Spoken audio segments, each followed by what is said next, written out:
নমস্কার আপনাদের সবাইকে। আমি সুবর্ণা রান্নাঘরে আপনাদের সবাইকে স্বাগত জানাই। আশা করি আপনারা সবাই ভালো আছেন, সুস্থ আছেন। আমি মায়ের বাড়ি এসেছি, আপনি আগেই বলেছি আপনাদেরকে।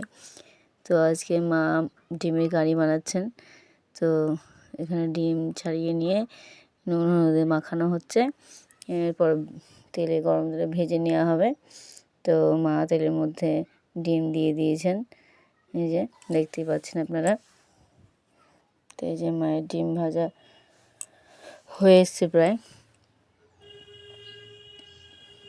ডিম ভেজে উঠিয়ে নিয়েছেন। এবার তেলের মধ্যে ফোড়ন দেবেন। তো প্রথমেই শুকনো লঙ্কা দিয়ে দেওয়া হয়েছে, ছোটো এলাচ, দারচিনি,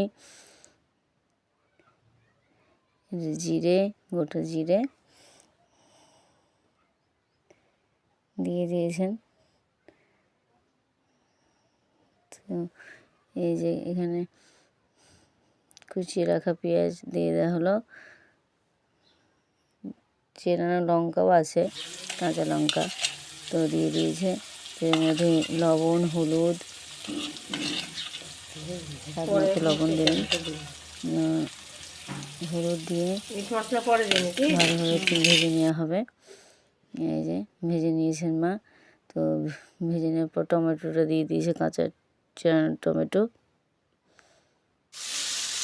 এরপর এটার মধ্যে আছে গোটা জিরে, ধনে আর শুকনো লঙ্কা বাটা। এটার মধ্যে আছে আদা আর রসুন বাটা।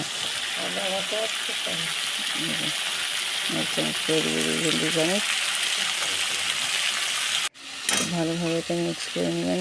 মশলাটা ভাজা হয়ে যায় ভালোভাবে। দিয়ে দিয়েছেন।